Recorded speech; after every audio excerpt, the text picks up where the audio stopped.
Hello everyone, I just wanted to let you all know COE will be back in 2025. Of course, COE stands for Kavos Osu event and it's the world's largest Osu convention that takes place every year in the Netherlands. The event is gonna take place from July 28th to August 3rd, 2025, so yes, an entire week and an entire year from now. The reason I'm telling you this early is because COE is currently doing a flash sale. They're selling tickets on their website for a discounted price and it won't last long. It basically ends when the tickets run out. I already got my ticket for next year, so if you guys want to do the same, I highly recommend going on their website, which will be down there in the description. When you buy your tickets, make sure to use code SPAZA17 at checkout. Just type it in there, click on apply, and you're good to go. It's not an actual discount code, I make no money from it, but the more people use it, the better it is, cause I get the chance of winning certain COE prizes, which I will then give away to you guys,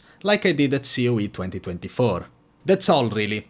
Good luck with the sale, use code SPAZA17 at checkout, and enjoy today's clip. Have a good one, guys.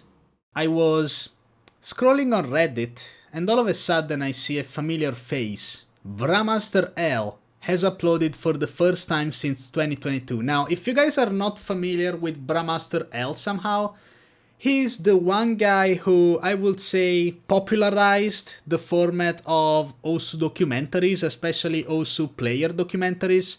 Make no mistake, these already existed. They were made by Willy, I myself have made my Roruchi documentary, but he was the one to sort of bring it forward and just create a channel that was all dedicated to those. Now, if you guys remember, in the very beginning of BruhmasterL's internet career, when he started making those documentaries, they were actually really bad in terms of research, to the point where it was almost funny in some way. I personally know that I've criticized BruhmasterL multiple times, but it never really came from a place of malice. I actually spoke to the guy, he's a nice guy. Apparently he came back after a long hiatus, 2 years. He hasn't uploaded any videos, so let's check this Ivaxa video. Kinda curious to see if this brings any new information to the table or things that people don't know about Ivaxa. Me personally, I don't know much about his backstory other than the fact that he is very good at the game, obviously, and is very good at speed, and he popped off this year. So, let's take a look and see. BruhmasterL in 2024, do we allow it? I think we do. In recent years, we've watched speed increasingly become the way that players make it to the upper echelons of the game's ranking system. But among this sea of new players... It's been 2 years, and his mic got worse. How? Brahmaster Osu, how? Okay, I'm just taking the piss, but it does sound a bit more muffled compared to his usual videos, oh well. In recent years, we've watched speed increasingly become the way that players make it to the upper echelons of the game's ranking system. But among this sea of new players, Ivaxa Bring game back, man. When you look at his top scores, they aren't on Lionhearted or Glory Days, but instead maps like the Deceit that have players as skilled as mrekk or Scytho only achieving B ranks while he has an S rank. His tapping speed has allowed him to pull off scores that could previously only be done in dreams or cheating software. And in doing this, he's become one of the most fascinating players. Hey, maybe he's done all of this in with just a little over DKS. 4 years, with significantly fewer hours than it took me to get to 4 digit. Making him one of the fastest, if not the fastest improving players since mrekk. So, let's not compare ourselves to Ivaxa, okay? That's a recipe for disaster, right there. So, how did he get to this level of speed mastery? And what does the future have in store for him? This is the story of Ivaxa, Osu's fastest player. Oh, there it is. I think Ivaxa is pretty young, isn't he?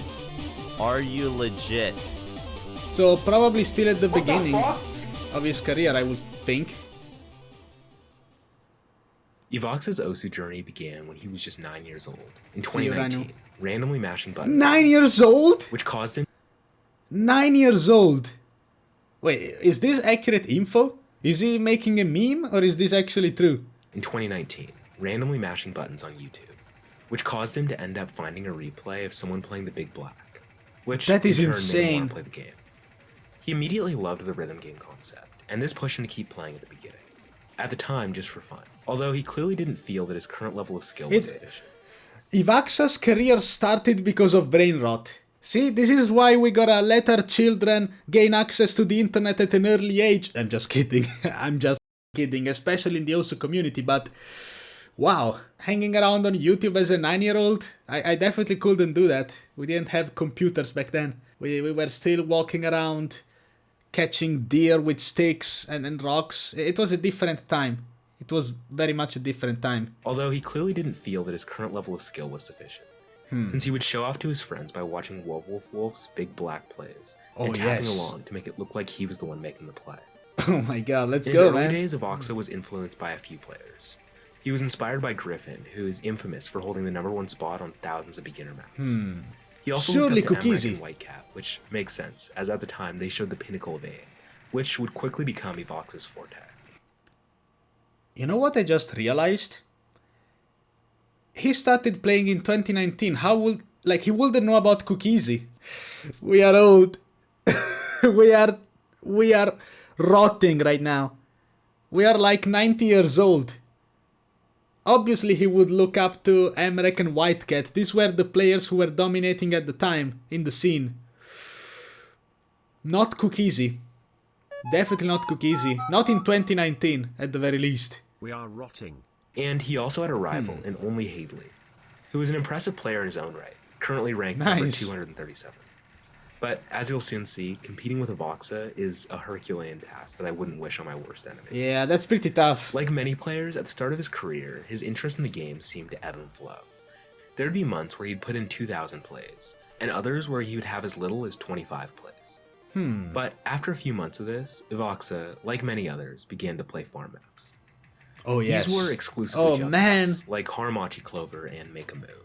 Let's Although these go. are The known as best some of beat the maps of all most effective time. at abusing the PP system, these plays still showed a staggering rate of improvement. You know what's funny? If an aim player starts playing today, he's gonna play the same maps. The aim economy is in shambles. He went from 200 PP scores in late 2020 to 440 PP in May of 2021. After this, though, he would have an 8-month Is stretch that where he played abnormal the game very rate little, to you guys? because you he just think? simply wasn't that interested at the time. But following this break, he would make a triumphant return to the game, setting his first 500 and 600 just a few months after getting back. These scores, like before, were on jump maps like Guess Who's Back and Pedora. Following this, he would have another bout of inactivity, which would luckily be his last. And when he came back in early 2023, it just so happened to be the beginning of the Rapid Trigger era. Oh man! Oh, the Rapid Trigger era changed everything. So wait, he started playing in 2019, okay? He was getting 200s, and then after a while in 2021 he was getting 400s, and then he got a 500 and a 600 while also taking breaks in between, and then he basically came back in 2023. The Wooting 2HE had been released in 2021. While it initially didn't catch the attention of most top players, a tweet in September of 2022 Oh described man, the keyboard legendary in a Apollo conspiratorial tweet. tone, saying that speed players didn't want you to know What a about legend. it, certainly did. And it wasn't long until the utility of the keyboard became widely known across the entire OSA community. At this Oh, time, yes. Ivaxa was just entering That's free also when I made my and review. still almost exclusively farming jump maps. Over the next few months, he would make it even more clear how gifted he is, since he got his first 700 not too long after returning to the game, and followed that On with Padoru Padoru. Let's these go. months were some of the first where he played a lot and consistently. I didn't even And because of think this, he would gain Ivaxa rank had at an history as an aim incredible guy. speed, halving his rank from 1,000 to top 500 in just a single month. At this time, I think it would have been fair to call Ivaxa an aim one trick. Most of the maps he played were not just jump maps, but specifically jump maps that had very little rhythmic complexity, as well as few speed sections. Now that I think And about while it, talking to him, he said at the time, did any streams Ivaxa above do 200 what BPM Cloutiful were a wanted to do? struggle. But legit? This would soon change, though, as he would acquire Because, you know, they both started out as aim players. Just being considered aim one tricks. But then, obviously, they both took the Wooting pill, but somebody took the pill with DKS, and somebody just actually played the game. Granted, Ivaxa is not top 3, but he's pretty much up there. any streams above 200 BPM were a struggle. This would soon change, though, as he would acquire a SEO device, O3C, which is a keypad with rapid trigger functionality. Oh, hell nah. The months that would follow this would be some of the most eventful in any player's career ever. There's one map that I think encapsulates the rapid nature of Ivaxa's ascent to speed stardom. ROG Unlimitation. Oh, Because yes. in just a few short months, Ivaxa went from having trouble with anything resembling speed to a 90% one miss on the map, which clocks in at a brutal 330 BPM. This was only the beginning. I'm really not sure if this sends the wrong message that, oh, you know, if you're struggling to stream 200 BPM, just get a rapid trigger device and you're gonna be streaming 330 now. Like, obviously that doesn't apply to everybody. I wasn't sus of Ivaxa until I watched this video. I'm not sure how it's possible for him to have gone from 200 to 330 in 3 months. Probably playing a lot, like every single day, because you don't have anything else to think of when you're 14 or 13. Combine that with rapid trigger and it's definitely... I wouldn't call it doable for 99% of people, but I don't think it's unreasonable. I really hope people don't start thinking that, oh, you know, yeah, man, right now I can't stream 200, but it's only because I can't buy a Seiyo device or a Wu-Ting. Like, if I had the Wu-Ting, man, I could be like Ivaxa, man. No. No. This was only the beginning, though, since within 2 months he had improved this twice, with a 93% and then a 94% FC, which was his first 900 Yeah, that's the first 900 PP play on Roga Limitation. PP play. And then just a month after those, a nearly 96% play, which is his first 1000 PP play. And just a few days after this, he would enter the game's top 100. During this time where he was improving at ROG, Ivaxa would make an interesting and uncommon switch in his setup, going from tablet to mouse. What? Now, his relationship with each input style was already fairly What? strong, since he switched away from mouse. What? Wait, he wasn't a mouse player in the first place? This partially explains the change, but when I talked to him, he also explained that while he believes that mouse can hinder aim because of mouse drift, it can actually help flow aim, especially with speed because it minimizes shaking while playing streams. That's what I've been saying! That's what the f*** I've been saying! This is why mouse players are goated at flow aim and speed. Well, it depends, obviously. In the very beginning of my Osu career, I used to play with mouse, and then I switched to tablet relatively quickly. But nowadays, sometimes I play, and mouse is just a lot more chill. I don't know about you guys, but when I hold my pen, like, it's much more tight compared to how tight it would ever get holding a mouse. It's a completely different thing. Like, my hand is so chilled, so relaxed while holding the mouse. Meanwhile, with pen, it's like, you know, you really grip it. This is why it makes sense that as he became more of a speed-oriented player, he switched from tablet to mouse, a playstyle which he maintains to this day. And fun fact, That is he's so still really good interesting. with the tablet and has an account on a private server which is currently ranked 4th on their leaderboard. There we with go. multiple 1k PV plays, all while playing exclusively with the tablet. Following his 96% on ROG, he would begin to grind a map, one that would come to define him as he That came is to so know as a insane. speed player. The Deceit. Specifically the ranked version of Pishyfat's map of the Deceit, Hey, that's not the which Deceit. with DT is a breakneck 375 That's my good mate Blue Zenith. and does not pull any punches. The map contains almost constant 8 to 20 note streams, with the chorus involving many repeated streams that push players' stamina and speed to the utmost extent. Because of these features and the map being 375 Has anybody even BPM, gotten an A rank its on this? leaderboard was filled with C and D ranks, with Oh, the there number we one go. score being Parakeet's 1100 combo with 80% accuracy. When first attempting the map, Ivaxa would not immediately take number one, but he would achieve a not Probably yet from seen level Ivaxa of himself. accuracy by pulling off a nearly 88% accuracy score, with 500 combo. Later that same day, he would improve on this with an 838 combo, 89% score, with just 7 misses. And then again on that same day, he would improve his combo to 1300, which got Bruh. a number one spot. All in one day. Far ahead of That's anyone else on the stamina. map. This seemed to cause him to realize just how good he was at this type of insanely fast streaming, and after this he would set a number of incredible scores, like on the 360 BPM U, where he achieved the best accuracy DTFC, beating out speed giants like Merami Oh, and okay. Okay, I was a bit confused because he said you, and I was like, I don't know that map. But now I understand. Now I understand. Yeah, I remember seeing this score on Reddit, and I was pretty flabbergasted. Although, I don't think this is the top diff. I recall he maybe got a score on the top diff too. He would achieve an astonishing 90% one miss, beating Merami's There it accuracy, is! which was the next best There by it is! nearly 5%. I said it. He would then I'm not FC insane. that for over 900 PP. Now, I don't only want to focus on speed, because Ivaxa is also an incredibly impressive aim player. And in the same month, he got the first 3-mod FC on What is Rally going Team on? Brazil guest difficulty. A noise DT. The musics are performance, which is overlapping in the 940 background. PPP, and a 1200 PP choke. Because of these, and many other scores, Ivaxa would get to the top 50. Shortly I thought I was stripping, but it's actually in the video itself. I think he forgot to mute one of the audio channels. So now we have Brazil plus Blue Zenith. Oh well, it's okay. It's okay, Brahmaster, I forgive you. You just came back. which is the most Oh, impressive yeah. of these at the time, was probably First Storm, Oh, which man. is 190 BPM. which His is score on equivalent to Euphoria is 380 absolutely BPM. insane.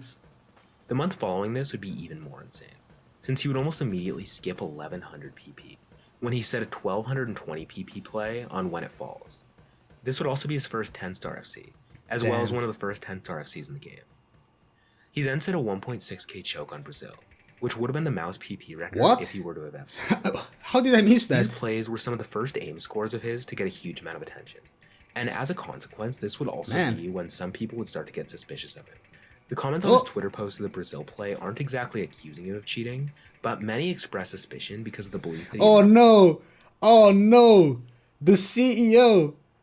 The CEO! Ciccone! That's how you know you're in trouble. If Ciccone asks you to do a live play, that's how you know things are gonna get weird.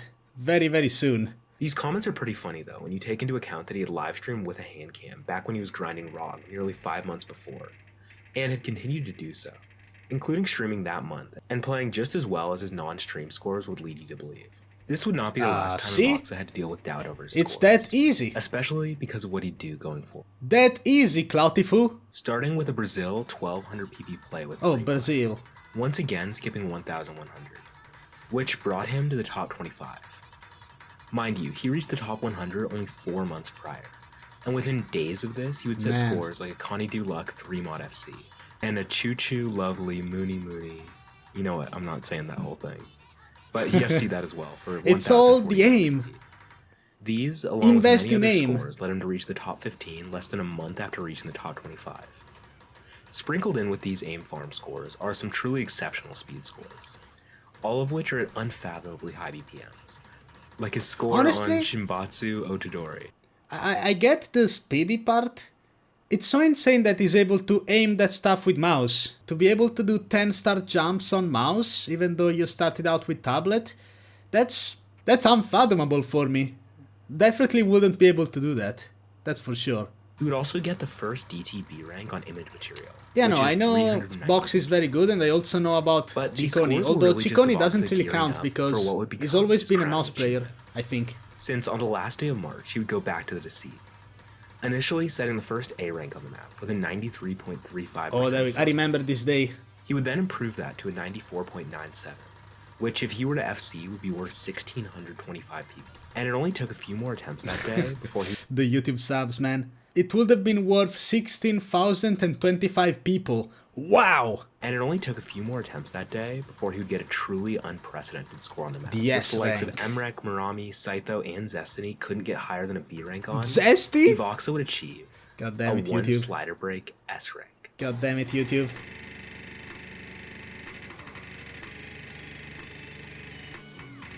They're calling my goat Zesty?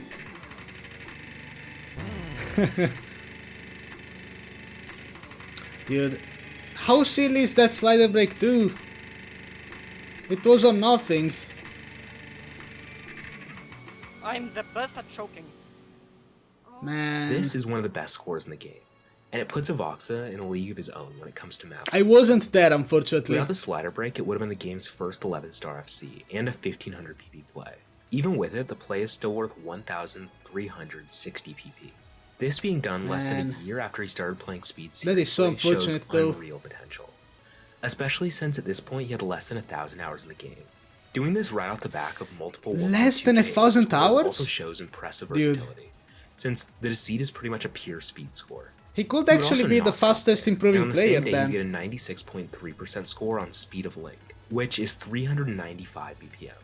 In the days to follow, he would set a 3-mod score on the Deceit with 90% accuracy, which is over 10% better accuracy than the next best. Oh, there with it these is, the mods. Deceit. On top of this, he would pull off a 93% A rank on the 7-star map of Yomiuri with DT, which was the first A rank on the map. He then FC'd the 375 Oh, I BPM thought Shinbatsu mrekk Otodoro did that too. for 1076. Maybe I was wrong. On top of this, he would set some of his best aim scores, like a gotta go fast DT spun out FC, which yes, he did single tap, despite the map being 375 BPM. He would also return to use ultra difficulty, achieving There it a is. DT FC Yeah, that's the S rank I was talking 95.5% about. accuracy, which beat his other FC from just 5 months before by over 5%. I also had to talk about his single tap scores in this time, since he'd evolved since his first Storm single tap, and moved on to scores like a Euphoria single tap, which is so insane. And this is crazy 350 too, no-wall man. streak. That Euphoria And he play, managed to get above 95% accuracy. And that's his one of my single-tap scores favorites don't of all end there, time. Since he also has the first single tap B rank on the easier Yomiuri, which is 220. Fun fact, streams. he had Or like, the equivalent what, to 4 or tapping 5 misses 450 before the very last burst? With his Absolutely insane insane. single tap speed and his stream scores, I think it would be hard to deny that Ivaxa is the fastest player Osu's ever seen. Now, obviously Rapid Trigger helps, but no one else with Rapid Trigger is pulling off single tap or stream scores like Ivaxa's. Since his Euphoria single tap, Ivaxa hasn't played quite as much as before, but that hasn't there you stopped go. him from setting a few of his coolest scores, like his play on the Violation with DT, with 90% accuracy, beating mrekk's accuracy, which is This the is next best rather in the map, by recent, 2 months 3%, ago. and everyone besides mrekk's accuracy by over 10%. Ivaxa is one of the most promising players this game has ever seen. Oh, what In an the epic last 9 skin. months, he's gone from almost exclusively playing aim to becoming a speed demon. His Unreal improvement has raised questions about whether or not he could soon be a contender for the #1 spot. And honestly, if he keeps progressing like this, then it doesn't seem all too unlikely. I think it's especially telling that on the Deceit and Rat Race and you, the top of the leaderboard is mrekk and Ivaxa. Me? Only time will Oh, tell. whether that's very Ivaxa sweet of follows you, through with the Brahmaster. potential that he clearly has, but he's definitely someone to watch out for in this new era of Osu. And I think that's pretty cool. Oh, he said it! He said it! He said the line! Let's go, man. And I think that's pretty cool. Gotta say, this was a good video. I enjoyed it. It was a pretty cool summary. Hopefully more content like this, because this was actually very well researched. I thought the editing was fine outside of that blue zenith overlapping with Brazil, which I'm pretty sure was just an error in his timeline, to be fair, so very well done, Brahmaster. If you guys are wondering, oh my god, you're not subscribed? What the hell, man? This is my Clips channel that I'm logged in on. Trust me, I'm subscribed to him. But yeah, you get my like, man. Very nice, very nice. Do you guys think Ivaxa has potential to be rank 1? Because now that I think about it, he's got skills to be able to play 10-star jumps. He's got speed of God. He could be the only person capable of replicating mrekk and Akolibed scores. Both of them. Ivaxa can't flow aim. I mean, he was single tapping Euphoria. That's pretty flow aimy, I would say.